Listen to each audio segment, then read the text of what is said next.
especially of your life. Come, read, say hi. Yes, yes, yes. Do you know He's in control? I'm going to ask again. I don't think you know what you say. Do you know Jesus Christ is in control of your life?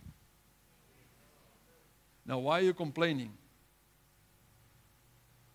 when things are happening in your life? Are you not supposed to trust Him? So why are you complaining? Why are you throwing tantrums like a young teenager boy or a young girl? Ek weet van vloermoer, nee. Why are we acting like He's not in control? He doesn't know what He's doing. Why is that? Because we lack of faith. We lack of trust. But let's see what the Word says this morning. Oh, it's my eyes. I'm looking for my eyes. They are in my hands. All right. The book of Matthew. Matthew 24 and just verse 12. No, it's not 12. Hold on. 13, sorry. Verse 13. Matthew 24, verse 13 says, and it's very short scripture. He says, but he that shall endure unto the end, the same shall be saved. This morning, I want to replace the word endure with a different word. And I want to put the word persevere in there. You know what the word persevere means? It is keep on and keep on and keep on and keep on.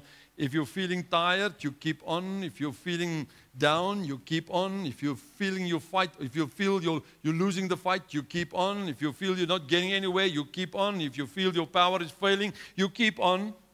If you feel God doesn't speak to you, keep on. If you think God doesn't answer, keep on. Why must I keep on going? Because I know and I trust that Jesus Christ is in control. What does the word say?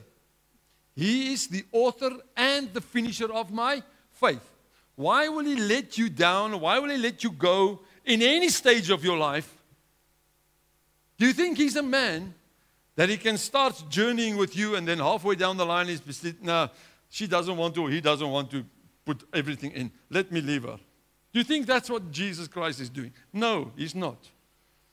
The Bible says He's patient, He's kind, and He's loving. But the only thing is, do you know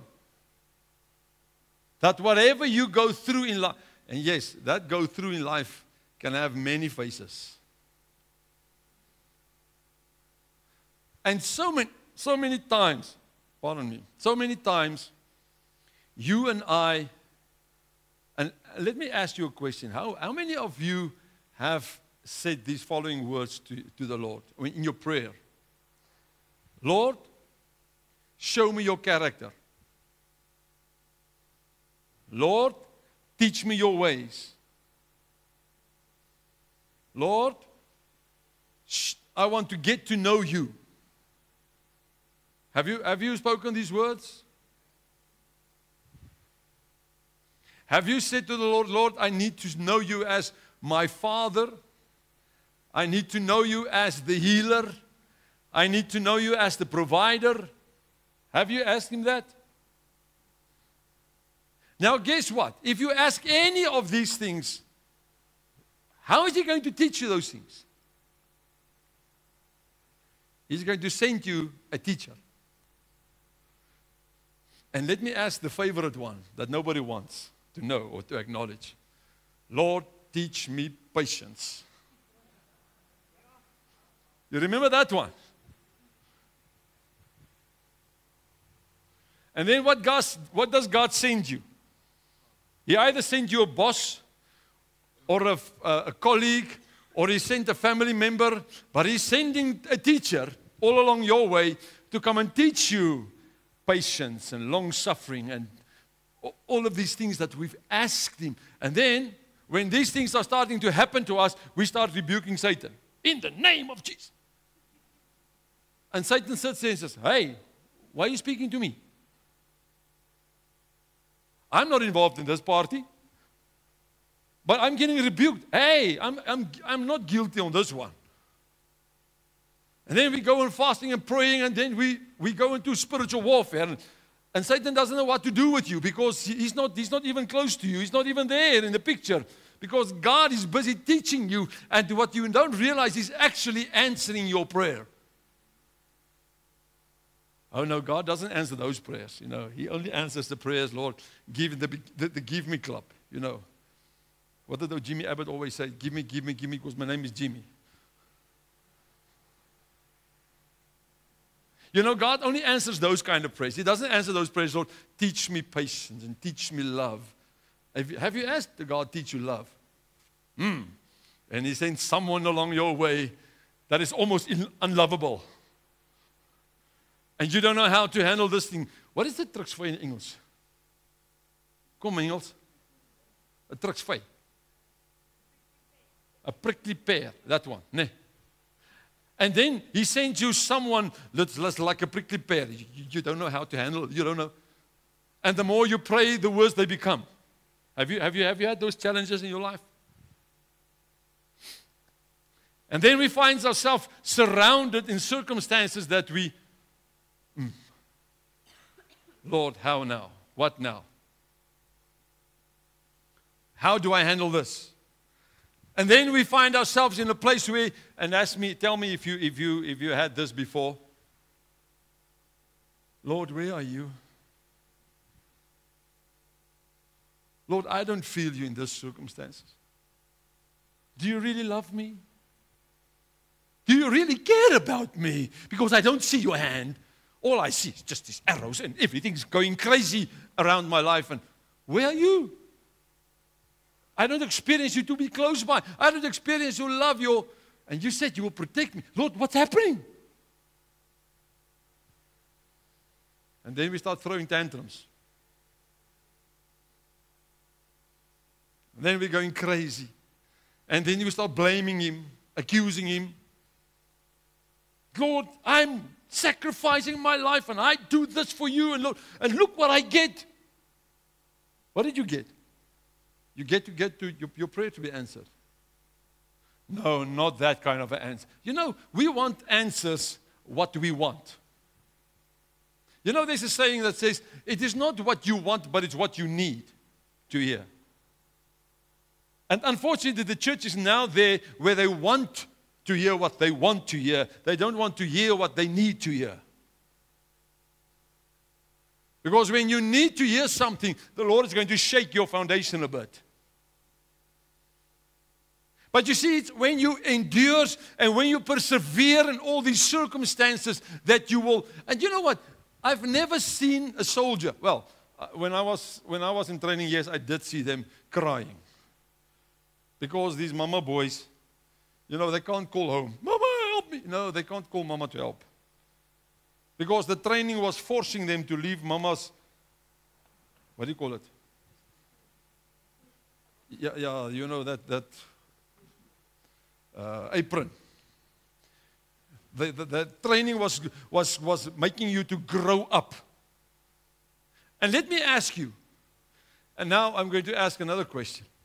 And I know what the answer is, but everybody wants to have the gifts of the Holy Spirit, especially the healing, especially the powerful works, especially we want to tell faith, tell this mountain to move and he must move. We want all of these things from the Lord. But like I said on Thursday night, the anointing of the Lord is costing you a price.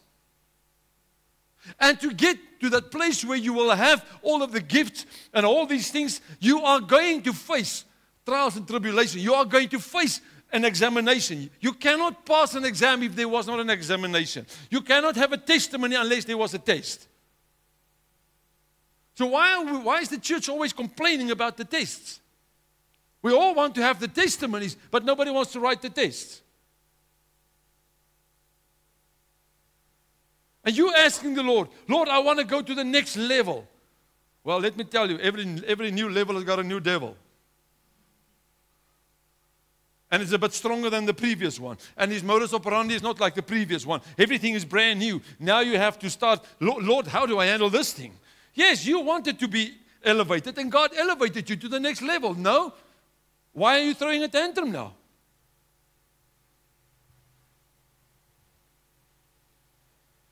Let me ask you this question. How many of you have prayed, Lord, I had enough of this season. Change my season. And guess what? The new season has arrived, and you don't like it. Because it's not what I've asked for. It's not my planning. It's not my, it wasn't my aim to be in this circumstance. You've asked for a new season. And God gave you the new season. Now you're still unhappy. It's like our farmers. No, when it's dry, we pray for rain. When God sends the rain, oh, now everything is drowning. If God can't please any man, how are you going to please any man? But you see, we come to a place where we just want, but we don't want to give. You don't want to sacrifice anything, but we want it. You see, if you're, well, not in the modern army, I'm talking about the older army, or the older police, army, defense force, whatever you want to call it, in the older range. If you wanted to have a little arrow here, or a little steriki, or a little castle, or whatever, you're not going to get it just by attending a class. You're not going to get it because you're looking pretty, because your boots are always shining. You're not going to get it because someone likes you. You're going to earn those stars. How are you going to earn it? Number one, you're going for classes. You're going to sit in a class and write an exam. Second of all, they're going to put you in the field to practice what you've learned. And you see, this is where the church fails. Because we don't want to practice what we are teaching here, or what we're being taught here. Let me ask you just a question. I'm going to ask you a few questions, then just judge yourself this morning. The Bible says, take every thought captive to the obedience of Christ. Are you doing it? Or are you allowing those thoughts to run like wild horses? Let's bring it down a bit, one step. When he says take your thoughts captive, he's actually talking about the storm raging inside here. You know, those things that called emotions. Can you take that thing under control of the Holy Spirit and say, Lord, I can't deal with this thing now. I don't know how to. Please do it for me. Can you do that? Can you take that thought and that desire? Can you get that and practice what the Bible says and take it captive to the obedience of Christ? Or are you just, there you go. And your thoughts is like also in automatic gear. When Satan hits that first switch, it's just like dominoes falling all in place. And all of a sudden you see pictures that's not even existing. You speak words that you're not supposed to speak. You have emotions that you don't know what to do with it. But the Bible is explicit. It says, take every thought captive to the obedience of Christ Jesus. But we don't practice what we are learning. Because if we would have practiced what we've learned, our lives would have been something different. Let me tell you, with every new season, with every new test, with every trial, with every tribulation, you're going to not just have the test, you're also going to have a bunch of emotions and a bunch of thoughts. It is part of the package. And what are you doing with that? What are you doing with those thoughts and those emotions? Are you just allowing it to run wild? Or do you say, Lord, no, I need to bring it under your control. Holy Spirit, help me to bring this down, to ground this. When you ask for patience and the Lord sends you that teacher who is really pushing the buttons of patience. Are you submitting and ask the Lord, what must I learn here? Or are you up in arms? You are from the devil. You are Satan's child. A Christian doesn't act like this. He doesn't speak like this. But we never ask the Lord, Lord, what do you want me to learn in this? Because the Bible says, he that perseveres, he that endures to the end will inherit the eternal life. And I don't know if you discovered it yet in your life, but let me tell you, where I am at this stage, my growth point, is I really discovered that there's no stopping of growing. And the test is not stopping. You finish with the one, the next one is facing you. You're staring them down in the eye. And you're like, Lord, what do I have to learn here? And it's like vague, and you don't know, you don't understand it. And you're back to square one where you were with the previous test. And all of a sudden you find yourself, but Lord, I don't understand. What am I doing here? And then your fight starts all over. And your crying starts all over. And your moaning and your tantrum starts all over. And you don't understand. But God is busy elevating you, busy building a character in you that can persevere. Many years ago, when I was still in school, we had this young, I had this young chappie in my standard. And I'm not going to name names, maybe you know him. At that stage, he was quite overweight, but he also had very problems with his health at an age of 16, 17, 18. But this guy, in those years, we were the 1, 2, 3, 4, 5, 6, and 7 classes. Now, the 7th class in my days they call it a practical class. It is like, just by attending the class, you will pass. You understand what I'm saying? And many of those guys were sitting in those classes for the rest of their life. All they wanted to do just get finished with school. But what they didn't realize, they can't do nothing with that certificate because it's useless, it's worthless. Because everything was in a lower grade. But this chappie was in the 7th class. For those years, standard 6, standard 7, well, grade 8, 9, eh? Is that what it is today? And all of a sudden, in standard 8, grade 10, am I right? Something happened. This chappie moved up from the 7th class to the 2nd class. Because you know what? He realized he will have to get some education to do a job after school because he cannot do physical work because of the physical condition of his body. And he had to get something behind his name that he can go to university because he has to study something that he can do something with his life. And do you all know how many Christians is sitting today in churches that just want to skim through life? They just do the barely minimum just to be saved. And let me tell you, you need to wake up. Because there's a scripture in the Bible that says there was 5 wise and 5 unwise virgins. That means only 50% of the church will be saved. 50%. 10 virgins, 5 unwise, 5 wise. 50% of the church will stay behind. And you need to know, you need to understand what is the requirements of heaven, not of your church or your pastor, your prophet, or whatever is, even the Pope, whatever his name might be, or his title might be. You need to understand what the requirements is for you to get to eternal life. Because many people think when they serve Jesus, everything must just be smooth and a smooth ride. Everything must just be okay. And nobody wants to persevere. Because the church is not being taught to persevere. How do you persevere? Number one, you're on your knees. You ask the Lord for strength. You ask for God for wisdom. You ask God, say, Lord, you need to show me the way. I'm not going to make this on my own.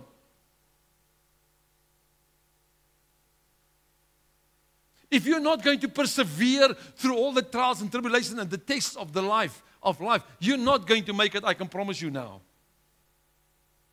If you're just giving up by giving up, you're not going to make it. I can promise you now. Because life is going to become tougher as we're moving forward from today on. Don't expect life to go to normal where we were or to become softer and easier. No, it's not. It's going to become harder. And even for the children of God, it's going to be worse than for the world. Because there is persecution coming. And if you cannot stand now for Jesus and persevere through all the trials and tests that life is giving you now, how are you going to do it then?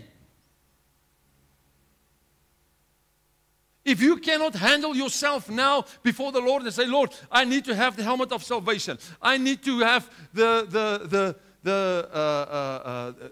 breastplate of righteousness. I have to have the belt of truth. I have to. If you're not going to start using the armor of the Lord, how are you going to defend yourself? How are you going to become strong in the Lord? How are you going to get to know how to use your weapons? When Satan attacks you, what are you doing? Are you just collapsing? Or are you calling the pastor? Oh, pastor, please pray for me. Satan is attacking me again. You know why Satan is attacking you? Because you have got no authority over him. That's why he can do with you like he wants to. Because you are supposed to stand in authority and say, in the name of Jesus Christ, so it will be and no other way. Is the fight hard? Yes. The higher you've been elevated, the tougher the test will be. Let me assure you. So if you reach, if I may say, for the stars, not for the stars, if you reach up there high, guess what? The attacks that will be launched will be twice as hard as you experience now. If you can't handle the tests now, let me tell you, you need to ask the Lord, Lord, you need to equip me and you need to do it quickly. But then you know what means equipment? Equipment means that it's not just He's going to dress you and then off you go. No, He already dressed you. You need to start fighting now. You need to start training. Have you seen some of these guys? They buy them in the store. Not. Now, where do they get them? Practice. Hours and hours and hours and hours of training and practice. Now, why is your prayer life in such a mess? Because you're not practicing. Why is your relationship with Jesus in such a mess? Because you're not practicing. Why is Satan on your case every now and then? Because you're not practicing.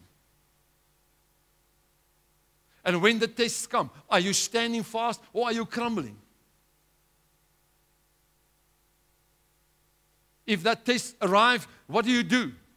Are you throwing a tantrum or are you standing like a soldier of the Lord and say, Lord, show me, give me the wisdom. How are you going to tackle this one? And let me tell you, Satan is very innovative with tests, with attacks. But so is the Lord to start shaping your character. He allows things in your life that you struggle to handle. Do you know why? He wants you to struggle that you become strong, that you become wise. Because the next hurdle will be tougher than the previous one. Do you think A.A. Allen and those guys, they just got the gifts from the Bible college and off they go and then they minister healing and do you think that's happened? No. No.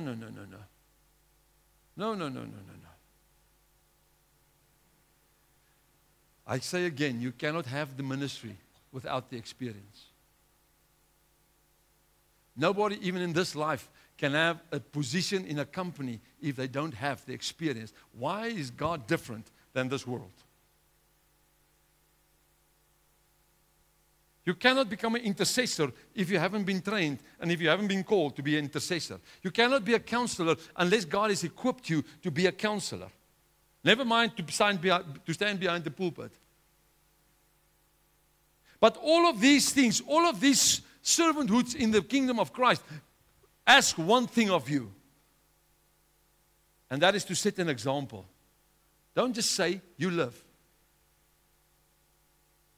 You cannot lead if you don't, what you're confessing Jesus Christ is Lord, He must be your Lord.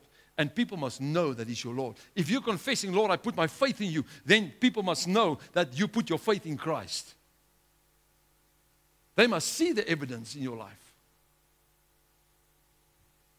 Otherwise, what testimony are you going to have? Many people are trying to testify about something that they heard about. But they've never seen it, they've never experienced it. And that's why they don't have the ability or the authority in that area. Have you seen these boxing oaks? Every time they clap the oak down, they win him. They get those big belts. I don't know why the belt must be that big. I haven't seen a pants with laces that big that they can fit it around. But if he won that match, he means he conquered that opponent. And in many instances, never to face that same opponent again. Do you know why? Because he's the victorious one. So guess what? Every time that you are facing a trial and tribulation and you pass it, you conquer that thing. It is something, you get a star or you get a lion. You say, I've done this. I've conquered this. I can teach you. But you cannot teach if you haven't received the victory yet. How are you going to tell a Satanist what he must do, what he must feel, if you haven't been there and if you haven't ministered in that area? How are you going to do anything for the kingdom of Christ if you don't have the training or the experience? Jesus Christ, He took His disciples 3 years on a training course. 3 years. And boy, oh boy, did they sweat. Because He was the master. How many times were they rebuked? Oh, you little of faith. Peter got someone called, hey, when you come to repentance, Lord. What? I'm being following you for so many. And you say, the day I came to, that I come to repentance. Wow. When will that be, Lord? I wonder how many of the modern people would have been part of the 70 that walked away from Jesus and says, no, this gospel is too hard. I cannot follow this. And let me tell you, if you're serious about this gospel of Jesus Christ, let me tell you, there's many people that pay a price of their life to receive eternal life. There's many people in other countries that's getting martyred. But you know what? They endure and they persevere to receive the crown of glory. What will you and I do in this nice, comfy South Africa if something like that must start happening here? How many Christians or children of God will really stick to Jesus, and how many will deny Him? How many?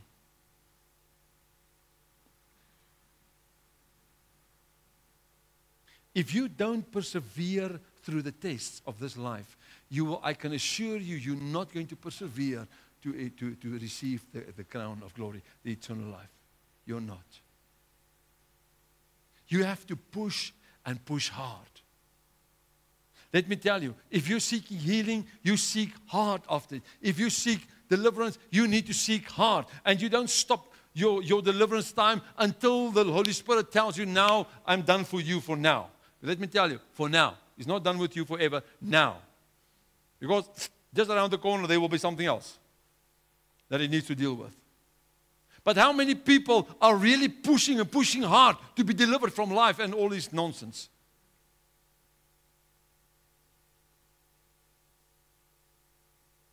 How many of us is really standing out there in the world for Christ Jesus? That the world knows, your family knows, your bosses and your colleagues know who you really are in Jesus.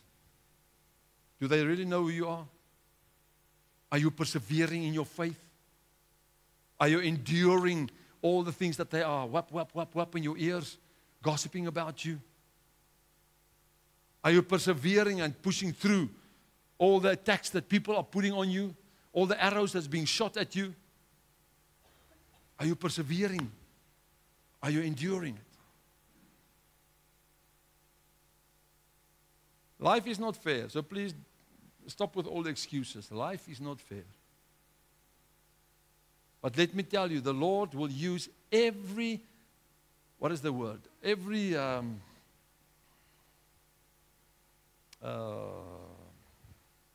a specific word I'm looking for now. But He will use every circumstance that is supposed to bring you down. He will use it to strengthen you and to worship, to glorify His name. I've never seen anything in anyone's life that God is not using afterwards for His glory.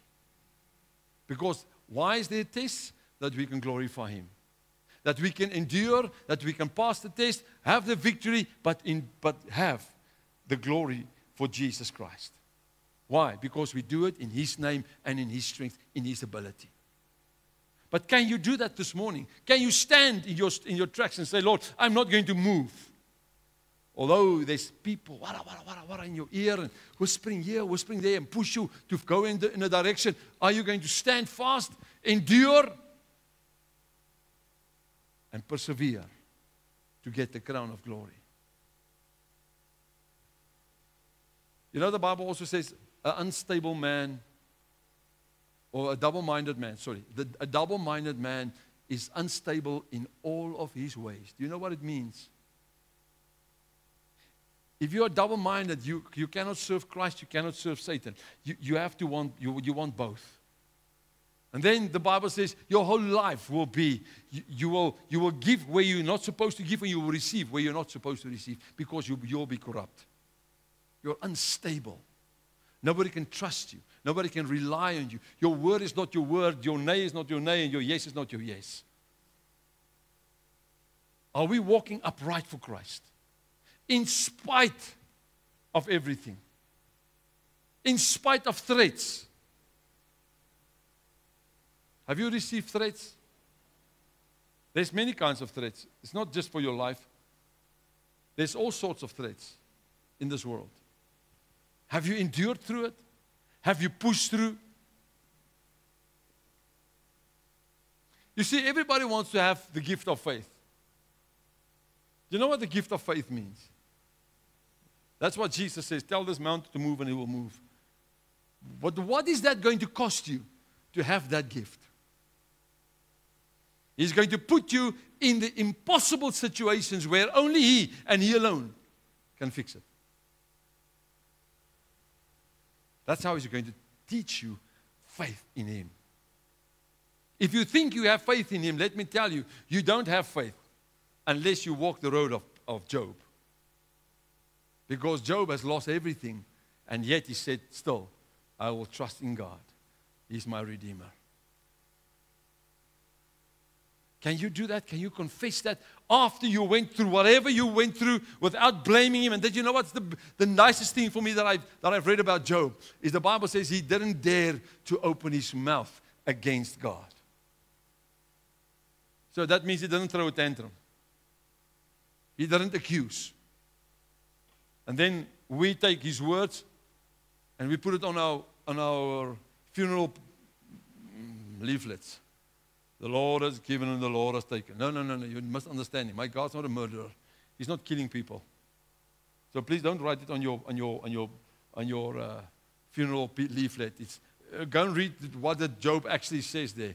He said, whatever I had, God is allowed to take it. Because He blessed me, He can take it from me. He doesn't say his life or anybody's life. God has given and God has taken. No. He's talking about the blessings of the Father. The riches that He had.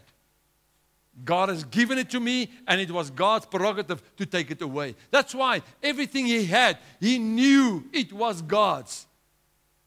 It wasn't His. That's why He was willing, and He was just let it go, because He didn't add a value to it, because He knew everything He had was coming from the Lord. What do you and I do? Every opportunity we have is coming from the Lord. We said in the beginning, we know that Jesus is in control. Now it's the time to show the world that your Jesus is really in control. Now it's the time for you really to show the world by perseverance and by endurance to show the world how much your Jesus is in charge of your life. If you crumble, you fall, you start crying, you start moaning, what image are you portraying to the world of your Jesus? Oh, your Jesus cannot answer. Oh, your Jesus cannot heal. Oh, your Jesus cannot provide. Oh, your Jesus cannot give you a breakthrough. What kind of a Jesus are we then serving? If we can't trust Him completely. And listen to me. This is what I want to show you this morning. When I say faith, it's not faith knowing that there's a God and knowing that He's able. This is something different. This is something different. I think on Thursday night I spoke about Elijah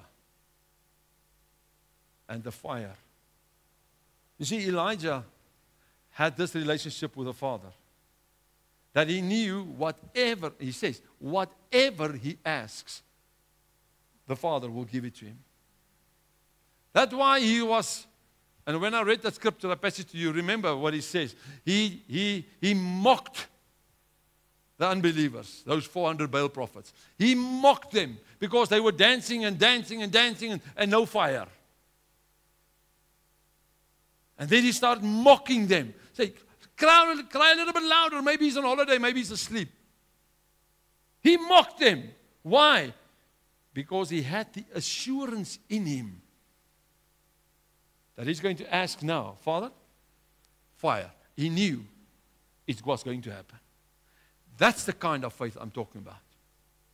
I'm not talking about faith that there's a God and He can answer and He can and He can. No, I'm talking about whenever I ask Him, now He must do it. Now. Do we have that relationship with Him? Through your perseverance and through your tests, have you get to know His faithfulness? That you get to know that He loves you so much that He will do everything that you ask Him to do. Because you've got the approval of heaven on your life. Do you have that? Even if Satan comes with all these attacks and all these things, what are you doing? Are you, or you're standing in faith like Shadrach and Abednego? Shadrach, Meshach, and Abednego. You're going to go to the fire. No. You don't understand, King. My God can deliver me from you and from the fire. Do we have that relationship with the Father?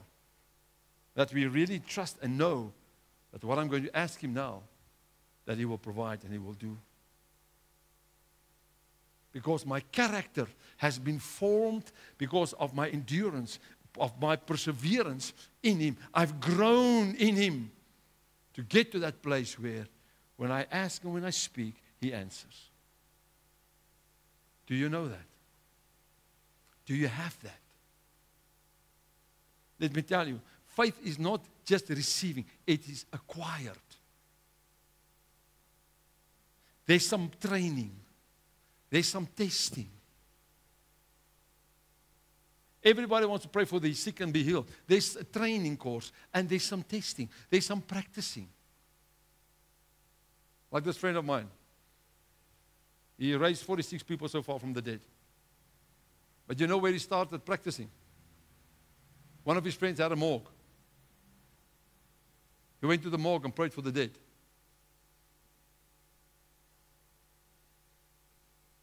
How are you going to know you've got the gift if you're not practicing?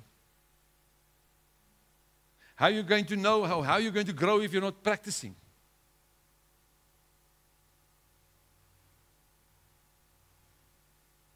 You see, we are too fearful. Satan filled our hearts and our whole spirit being with fear because of just say it's not going to happen. So he brings doubt and fear into your life because what's people going to say if you pray and nothing is going to happen? Who's doing the work, you or the Lord? If I put my trust in Him, He says He will perform the miracle. So when are we going to start practicing? You can practice there at your workplace. When someone says, oh, I've got a headache. Oh, yes, come. Let me pray for you. What do you mean? I want to pray for you. You don't need a grandpa or a grandma. You need Jesus. Before you run to the doctor, run to Dr. Jesus because He can heal. He can deliver. I mean, we've seen it last week again. God is healing people. He's still in the process of healing people. And He can do it. Why don't we trust Him for it?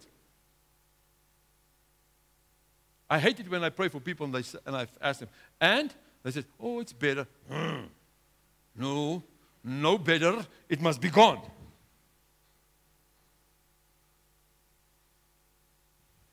Because I ask in Jesus' name, that thing must go now. Klar. End of story. But we need to practice our faith and we need to endure in our walk with Christ. You need to persevere in your walk with Christ. You can't give up halfway. Oh, this is not working for me. It's not going to work for you, definitely, because you want to give up. You're not persevering. Have you noticed someone that put his mind to something, he reached the goal? But someone that doesn't have a goal reaches nothing.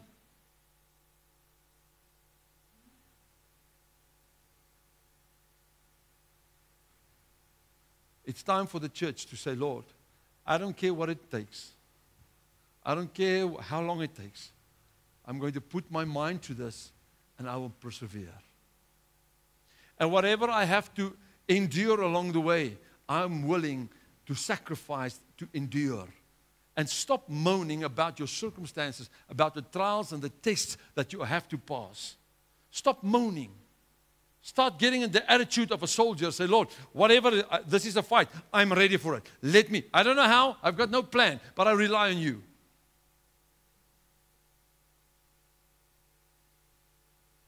Because we've been trained to be weak, poor vessels, just sitting in the church day after day, waiting for this person to give me some faith, some hope. You are supposed to have hope in Christ Jesus. You are supposed to have your faith in Christ Jesus. You're not supposed to come and fetch it from this guy. What are you going to do if this guy doesn't have it? What you need. I know what you're going to do. You're going to find yourself a new church where they can give you something that you want. No, here we're going to give you something that you need. And this is to grow up. This is to take your nappies off and your baby. What do you call those babies? Shoes? Huh? Booties. You will have to take your little booties off now. And get not your gum boots, your army boots on. Because you need to start getting trained as a soldier. You need to start fighting the right wars with the right methods. You need to start training. You need to get your muscles pumped up. You need to acquire wisdom of the word. You need to acquire faith in the Spirit. You need to start practicing. When we pray for someone, you need to start praying for people. You need to start building your faith. You have to persevere to get to the end. Anybody and everybody that prayed for sick people, they didn't start off with laying on hands the first time and there it's gone. No. It's like this friend of mine says, I told you about the 46 people that I raised from the dead, but I didn't tell you about the last 2 million that I didn't raise.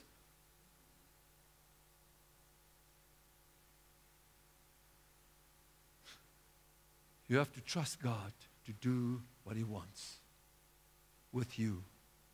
But you need to be in that place, in that space, where you allow Him to have His way in your life.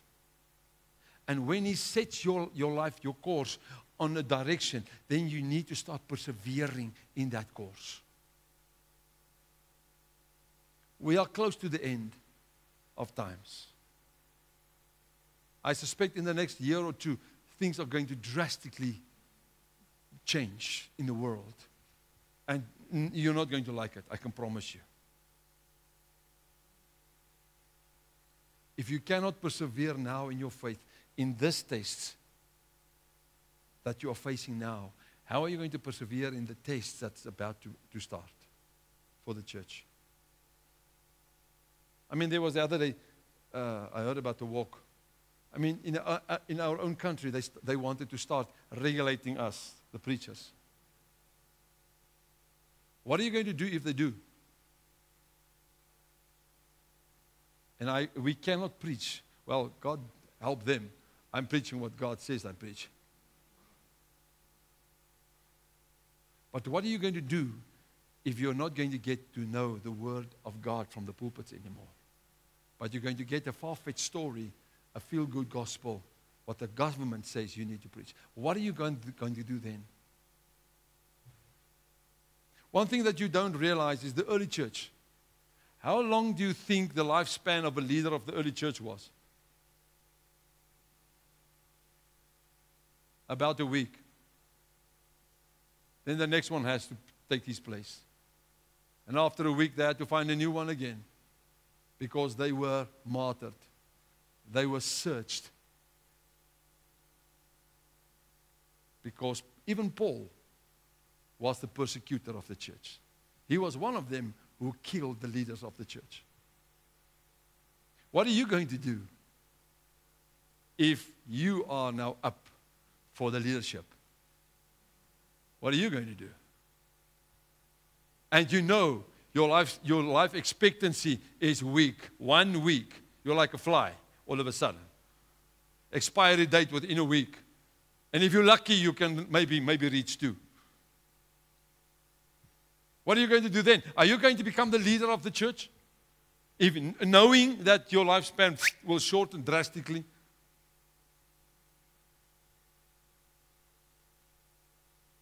It's going to start again in this world. In other countries, it's already there. In other countries, they are, in China, I've got a video that these people are driving, or not driving, they can't drive. They have to ride a train for 8 hours to get to a little assembly place up in a building. And it's just around, I think, 20 leaders that's of the children of God that's coming together in China to be trained. And the guy who trained them says the following. He asked them, how many people are under you that you are overseeing? And the guy says they counted amongst one another. And you know what? And it's like 20, 30 leaders there. And they said, around 22 million. 20 leaders have to oversee 20 million people. If they want to have a service, they go 600 kilometers on a train or by bus to get to a farm very remote to have one church service maybe in every 6 months. But they endure. And they push through. They persevere. Why? And some of them are getting caught. Some of them are being killed for the name of Christ Jesus. What will you and I do if you're facing whatever method? If they threaten your life, what are you going to do? Now I'm going to talk to the moms. What are you going to do if they put a gun against your child's head and say, you either curse Jesus or I'm shooting your child? What is the choice that you're going to make? This is where we're going. People, don't think this is a game. This is where we are going. We are on our way there. You're either going to deny Christ or you're going to serve Christ. And let me tell you, if you're going to choose your child above Christ, you're lost.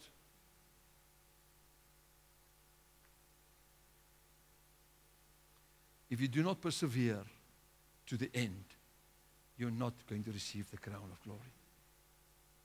And let me tell you, the test that is about to come is much harsher, much more difficult than you have ever dreamed in your life. Now it's the time for the church to wake up. Now it's the time for the church to get on our knees. Say, Lord, be merciful. Help me.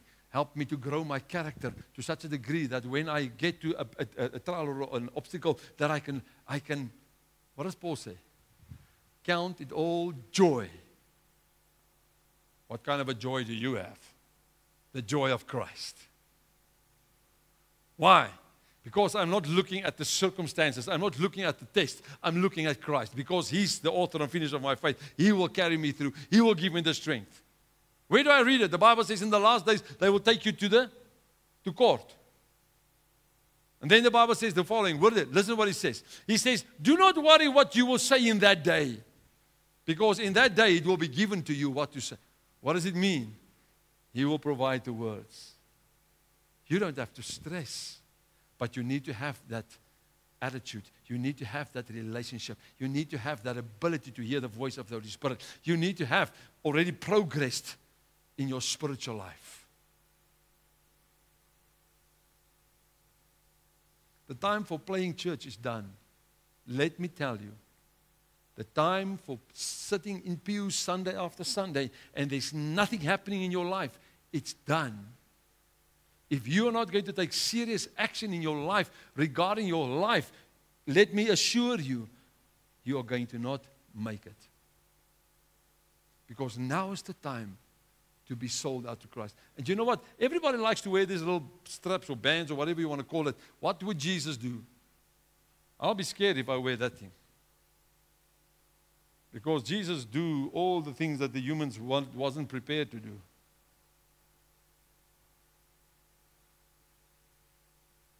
If you're not going to get out of the boat now and say, Lord, I need you to change me.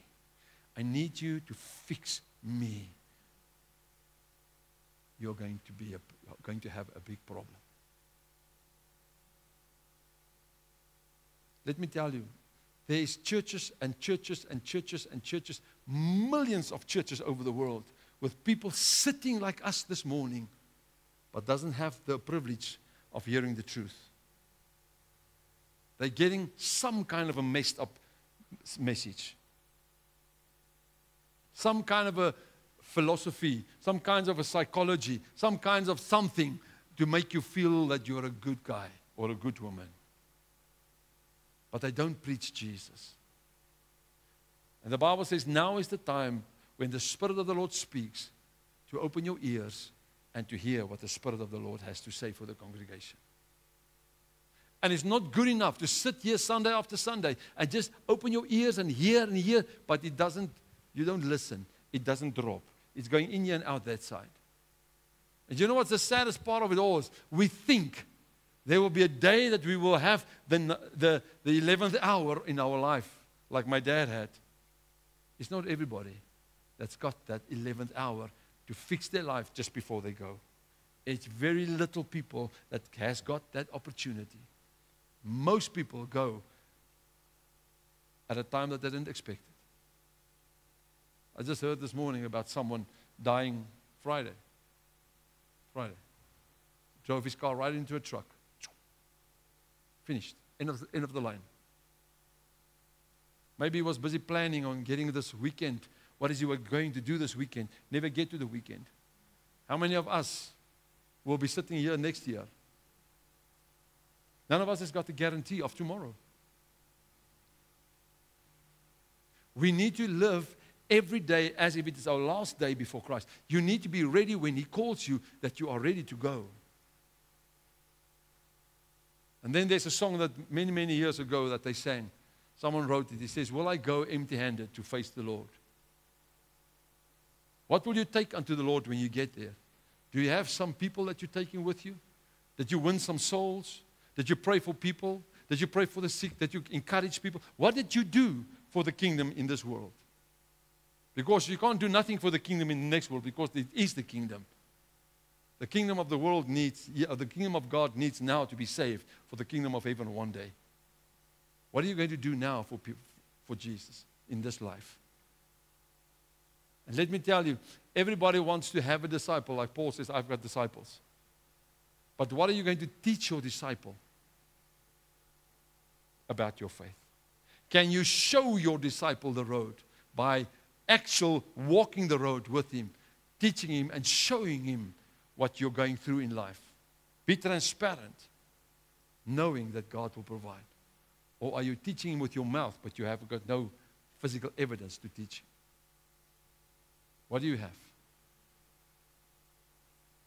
This morning I want to leave you with this.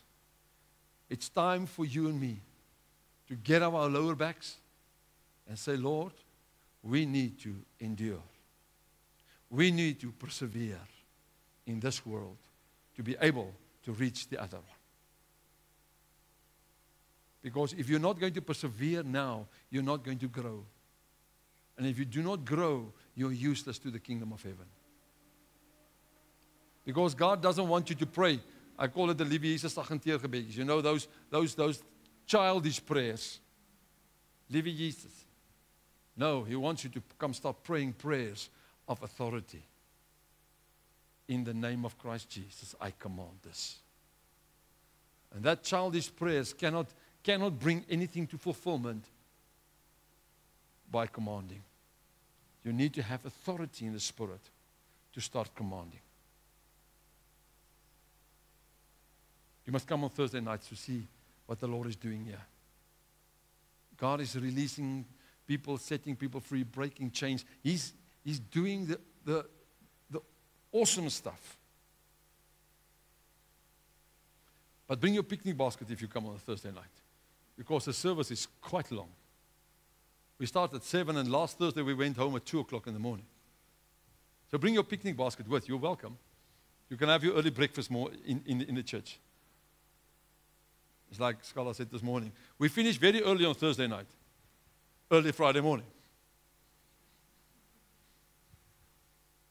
Why is it so imperative for you to have authority, to persevere? Why? Because Jesus wants to use each one of you in His kingdom.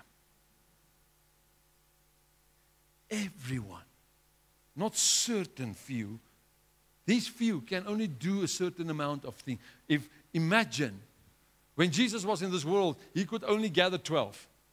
But then after He said, now the 12 go. And what happened? The Bible says they went to preach the gospel, and 3,000 on one day came to repentance. Wow, that is progress. That is progress. So when are we going to preach the gospel that 3,000 will come to find Jesus at one day? When?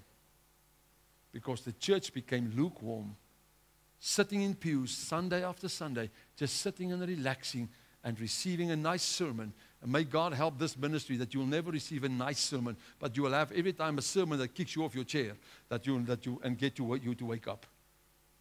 May God help us that we will never fall to relax, never fall asleep, never get to that place where we can just relax. We're not in the cinema. We're not looking at a show. This is where the King is manifesting His power. May God help you, help me, that we will never get to that place where we just become relaxed. I want you to close your eyes for a moment, and I want you to ask yourself this question this morning. Say, Lord, where am I? Where am I this morning? If you look at me, what do you see? Am I one of those people that perseveres? Am I one of those people that pushing hard? Am I one of those who's seeking the kingdom of God first and His righteousness? Am I one of those? Or is there somewhere in my life where I came to a place where I just fell back and relaxed and say, Lord, whatever will happen?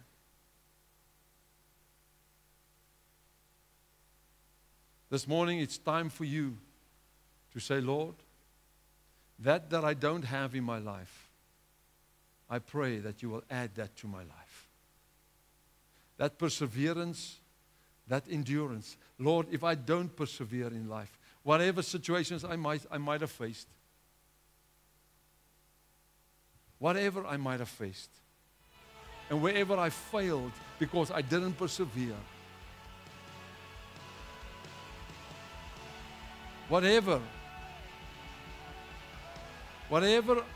I failed not to endure, Lord, help me this morning. Change my character, change my way of thinking, change the way I think, how I operate. Change me, Lord, to fit your word, to get to that place where your word will become the hammer in my heart, to crush everything that is not of you. Bring me to that place, Lord Jesus, where I'm eager to persevere for you, where I'm eager to push hard through, to persevere. Take a moment and think of all the Lord has done in your life. Maybe you look at in your past life, this morning and you look and you see so many times where you failed. You didn't persevere and you definitely didn't endure. Before I came out here, Lord, thank you. Well, this morning it's your time. The Lord wants to restore. The Lord wants to bring you to that place where He says, I will give you the strength. I will give you the ability. Lift our hands and lift our voice Just come to me. to the one true living God. Just come to me. Responds to our worship. He responds to us tonight. If there's anyone this morning, Over this room and just tell him thank you. Thank you, Lord. Thank if you. there's anyone this morning Thank you. Thank you. Your name. that can admit and say, Lord Jesus, I failed. I didn't endure. And I definitely didn't persevere. Lord, there's tests that I failed. There's circumstances that I've dodged. I didn't go through it. I tried to find a way around it. I tried to buy my way around it, as Simon Pete. Whatever. Whatever. Wherever you see yourself this morning, where you can say, Lord, I didn't endure and I didn't persevere. I need your help. I want you to stand right with me.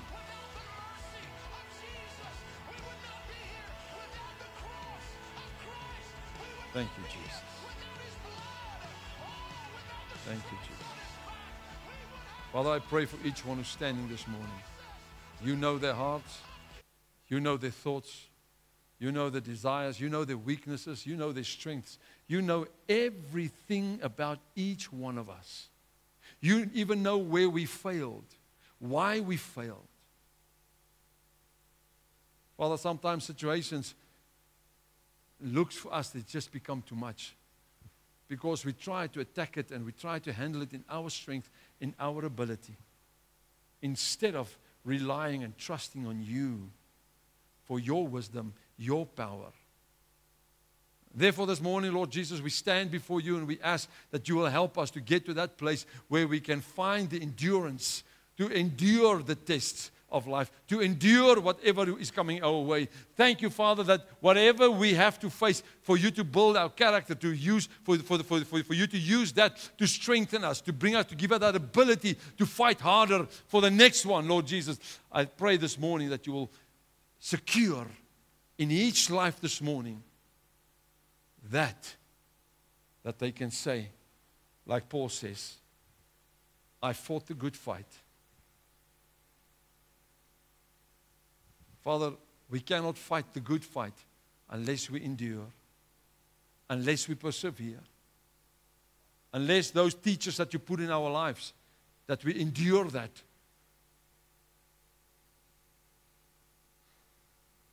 we persevere through the lesson, the teaching of what we need to teach. If it's patience, Lord, help us to grow that patience. If it's love, help us to grow that love. Lord, if it's the gifts of the Spirit, help us to persevere until we get the gifts of the Spirit. And don't let us help us not to give up halfway. But this morning I pray, Father, let your Spirit touch each one in this house. Let your Spirit come to this morning and touch every heart, every mind, every spirit. Father, that we can endure and persevere for the King of glory, for the kingdom of heaven to be established in our hearts and our minds and in our lives. Lord, your prayer that you prayed for us to teach us how to pray, you says, let your will be done as in heaven, let it be in this world.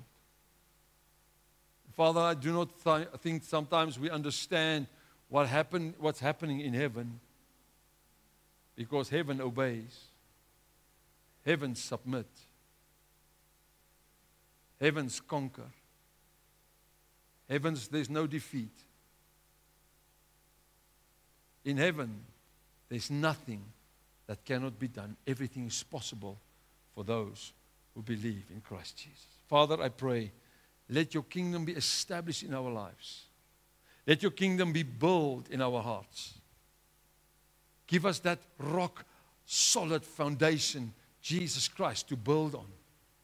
That we know we will endure and we will persevere till the end, till Jesus comes, till we're going home, whenever is first, whatever is first. I pray this morning, Father, let your love come and conquer our hearts. Fill our hearts, fill our minds, fill us up this morning.